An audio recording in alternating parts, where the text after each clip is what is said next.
Welcome to the How to Market Your Horse Business podcast. I'm so glad you're joining me here today.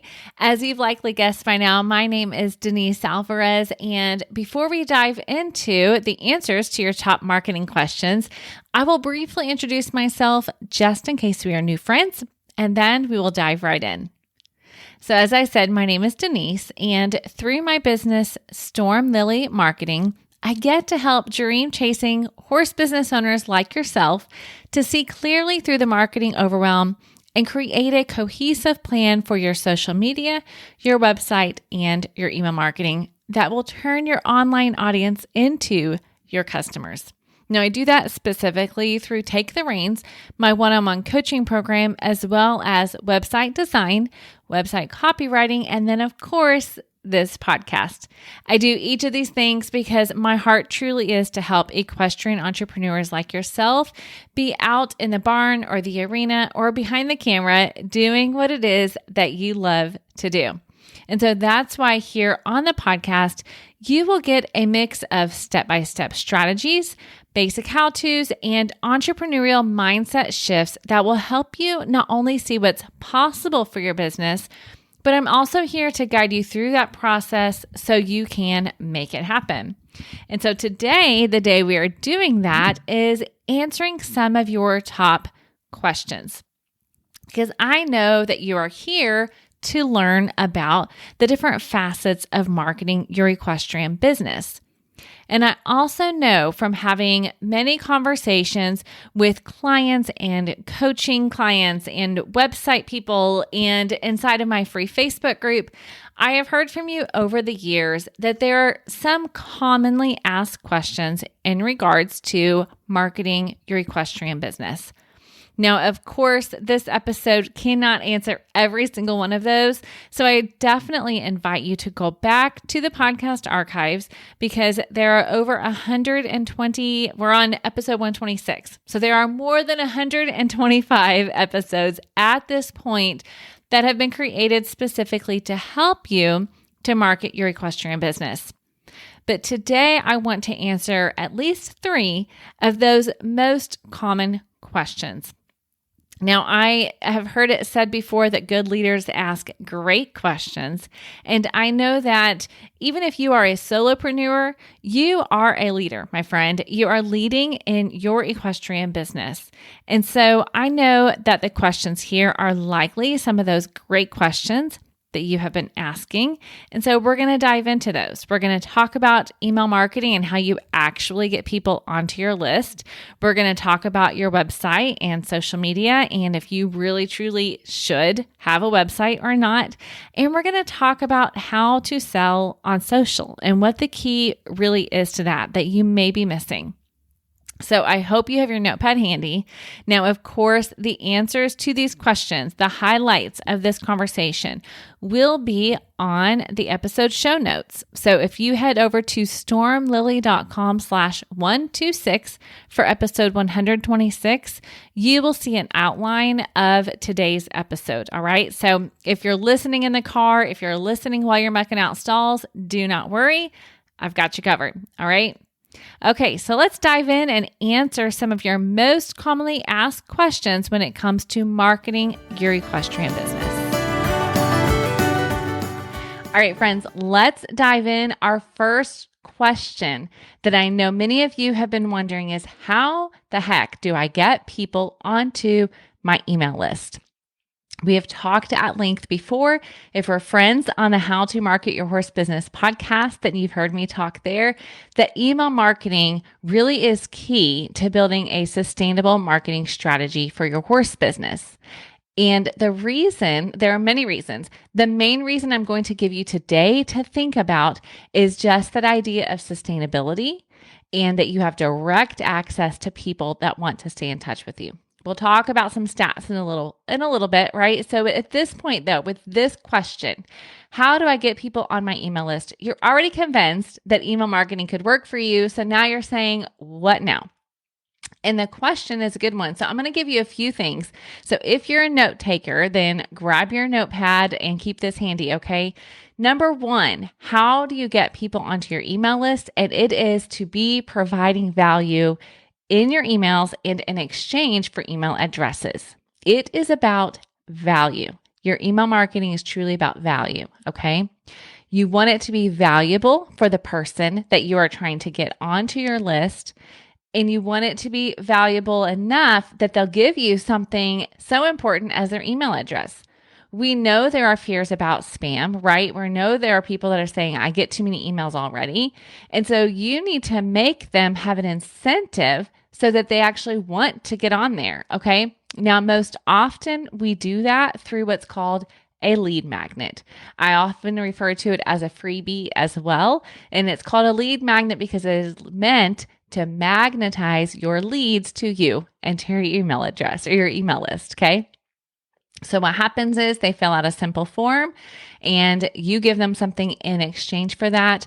Typically, it is some sort of guide or a cheat sheet or workbook, or perhaps it's a coupon if you have products that you're selling, or a discount on services, or, a bonus of some kind, whatever the case may be. It's something they get in exchange for their email address that's actually valuable to them. Okay. So that is the first way that you get people onto your list, is you make it valuable.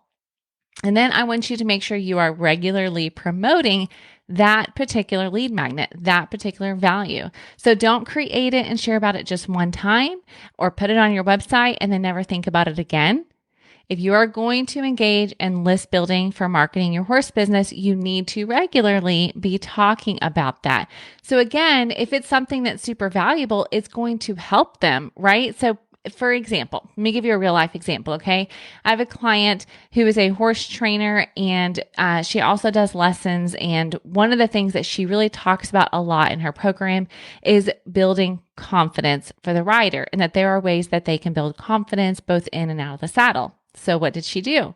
She created a free resource that has confidence builders inside of it that she uses in her program. And so then she talks regularly in her social media and in her conversations with people and lets them know that this free resource is available. You just have to jump on her email list. Okay.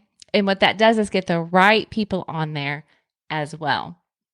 All right. So number one, I want you to provide value in exchange for the email address. Number two, I want you to make sure that your email marketing, your list building strategy is really connected to all of your marketing. So yes, this is an online marketing approach, but guess what? You can actually put that onto your flyers. You can actually talk about that in person with people. When you're at an expo, when you have a booth at an event, when you're at shows, whatever the case may be, invite people onto your email list.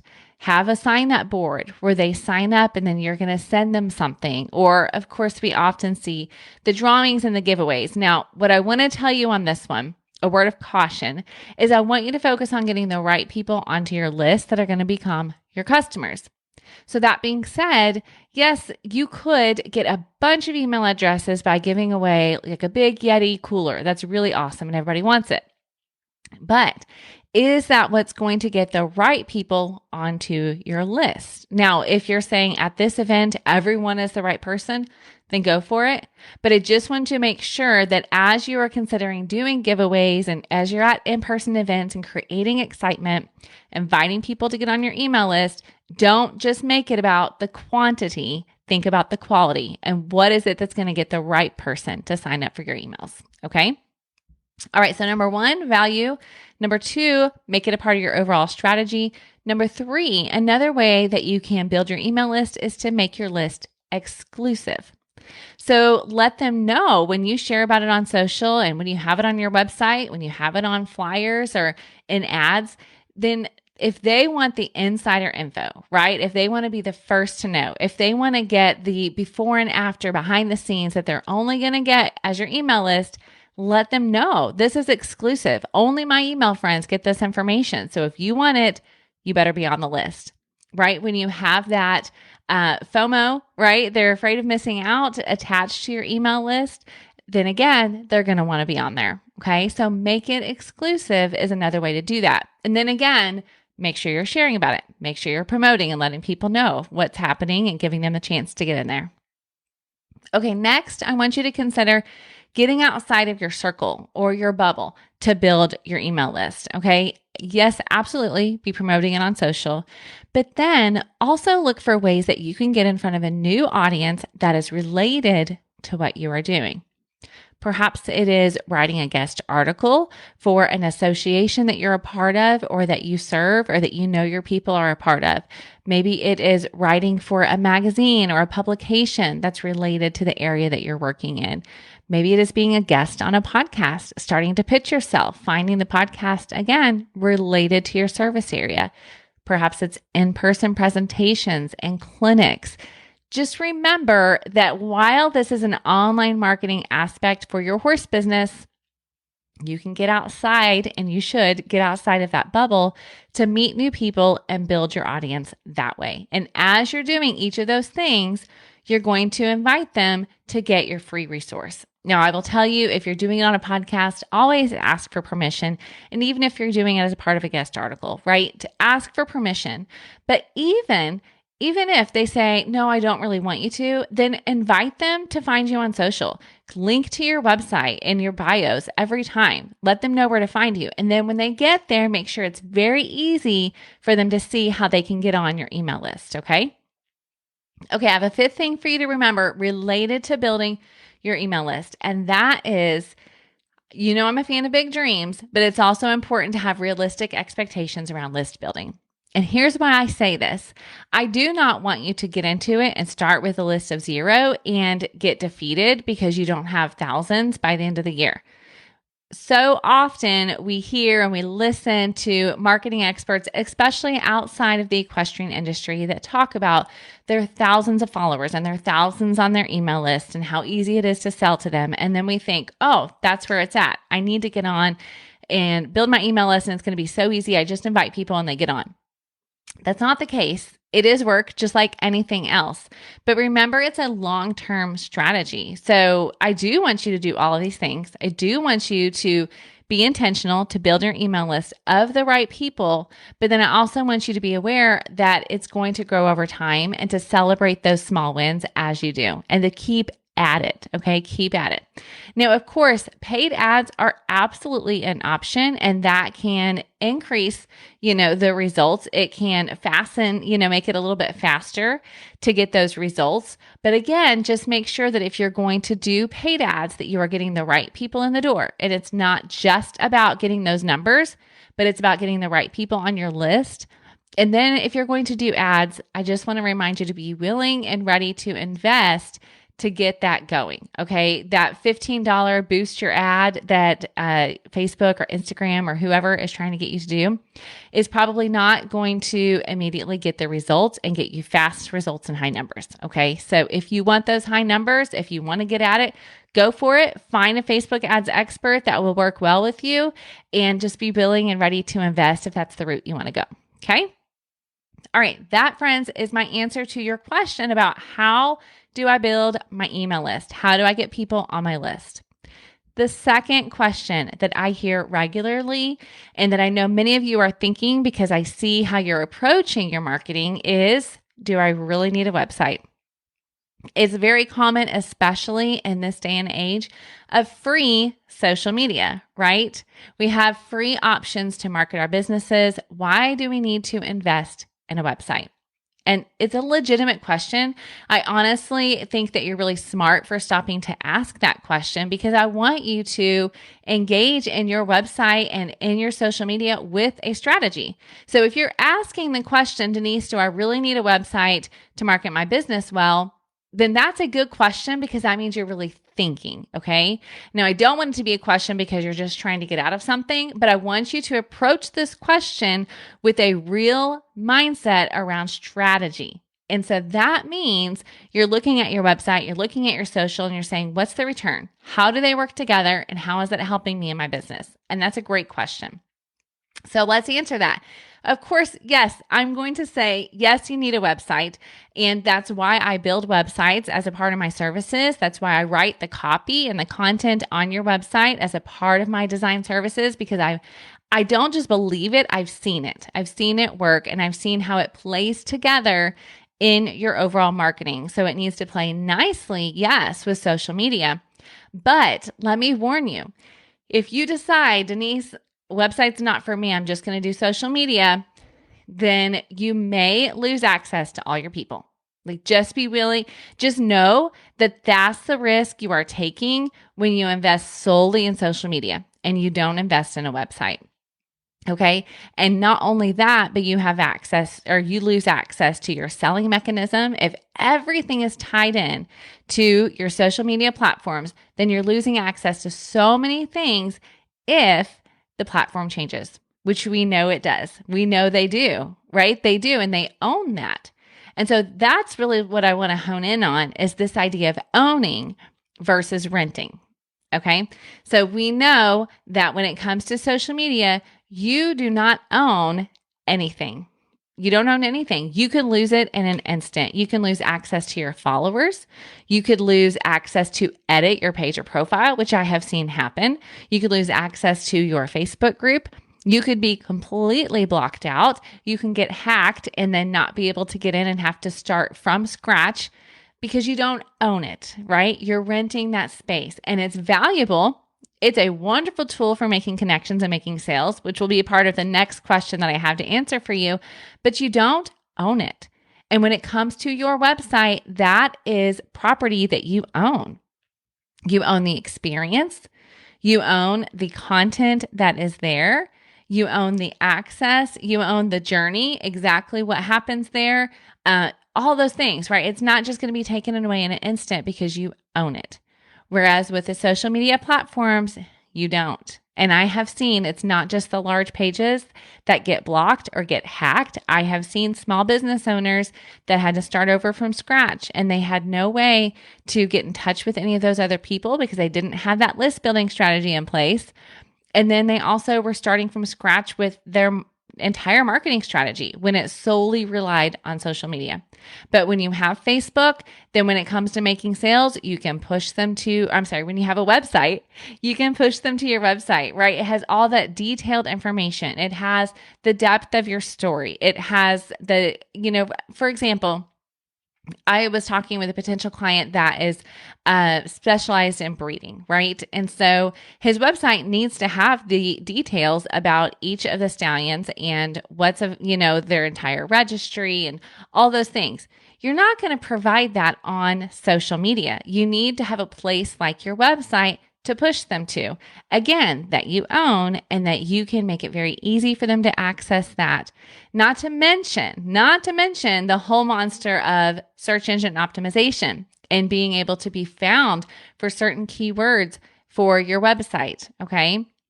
So owning versus renting and social versus websites, it all goes hand in hand. And when it comes to marketing your horse business, I do not want to see you rely solely on social. It's a great, great tool, and I do want to see you using it. But remember that your website is a key player. And remember, you need to meet your followers where they are. And many of them want to see your website. They want to learn more. They want to make that custom order. All those things, it needs to happen and be easy to do right on your website. Okay. Okay. If you have more questions about that, please let me know. I'd be happy to talk to you about it. Okay. All right. The next question, speaking of questions, the next marketing question that I want to answer for you is, what is the key to selling on social media? Now, this is an important question because, as I said, social is very important. It's a wonderful tool. But if you're just using it as a tool to track how many people are following your page and you're not actually seeing a return for your business, and it may not always be selling, but you need to see a return for your business, right? Then it's not working for you.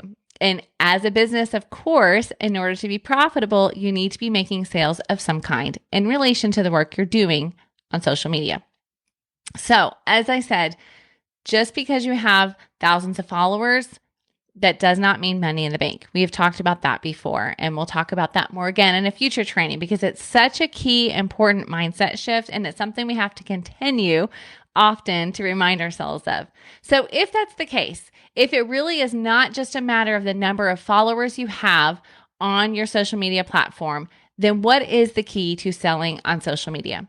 I'm going to give you two, all right? Two big keys. They go hand in hand. And number one is you need to be more concerned about getting the right people following you versus getting everyone to follow you.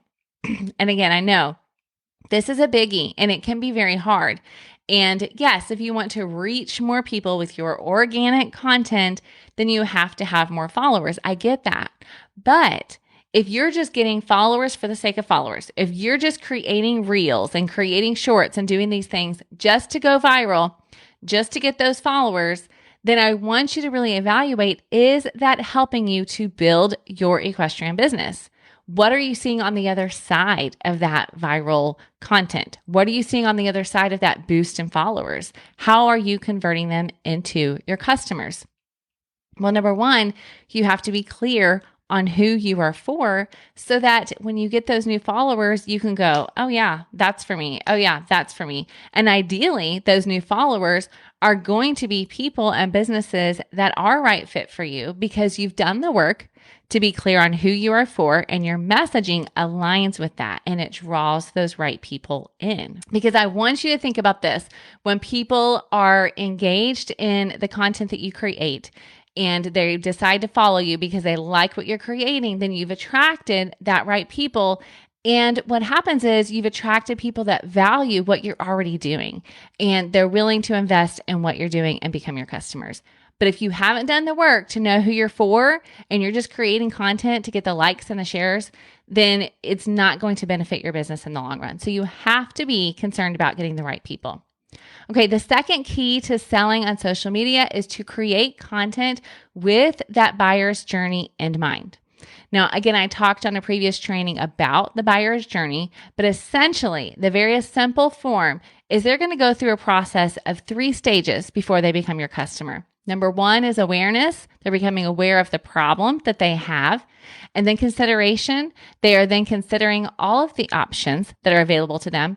And then decision. And then they are making the decision of who are they going to work with? Who are they going to invest in? Okay.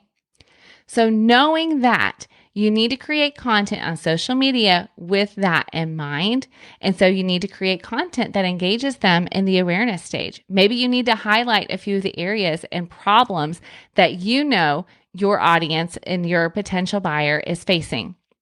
Create content around consideration. What are some of the objections that they may have that you need to address in your content? What are some of the questions that they may have as they're considering not just you, but everybody else?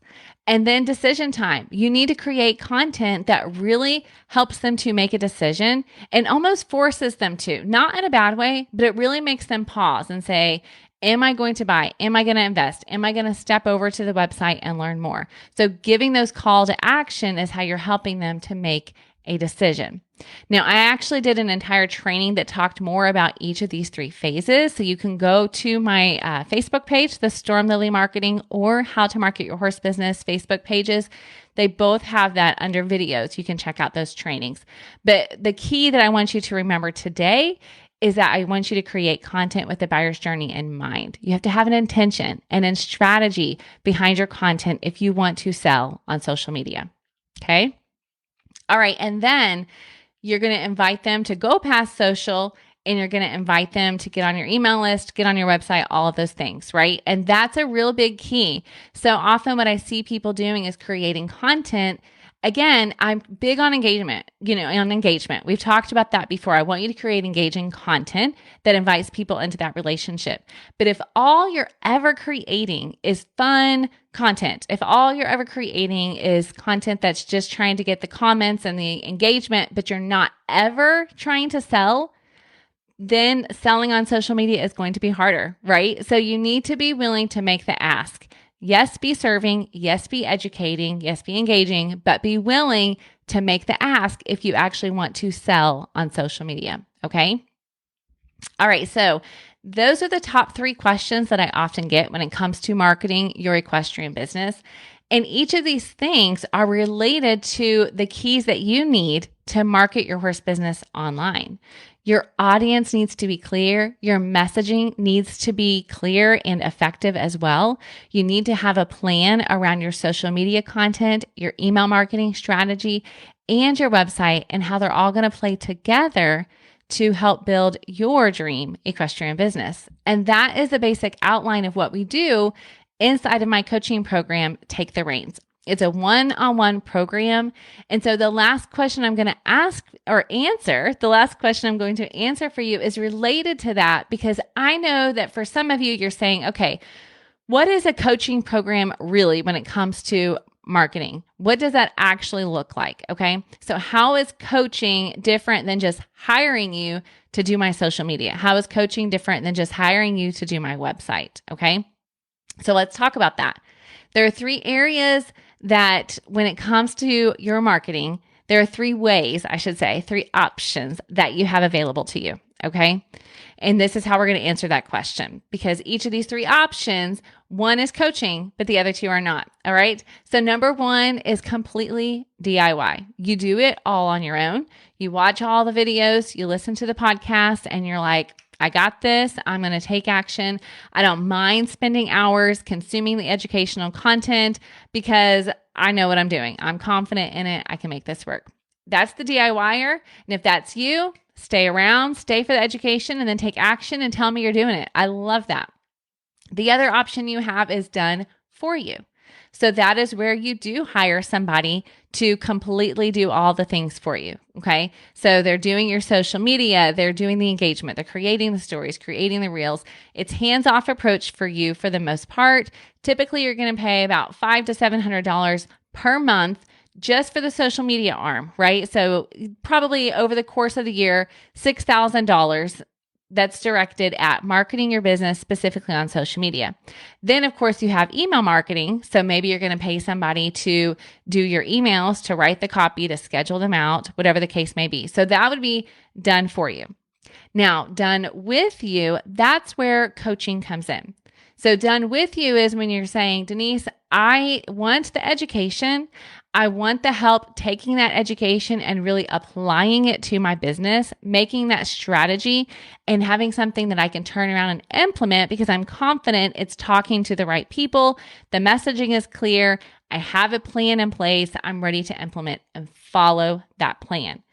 That is where coaching comes in. It's for that person that's saying, I don't want to pay $700 a month for someone to do my social, but I also feel like DIY is not working for me and there's not a connection. There's a disconnect somewhere and there's not a strategy. I need that strategy in place. So I'm going to hire a coach to help me get there. And then I'm going to implement that. That is what one-on-one coaching is and what that looks like.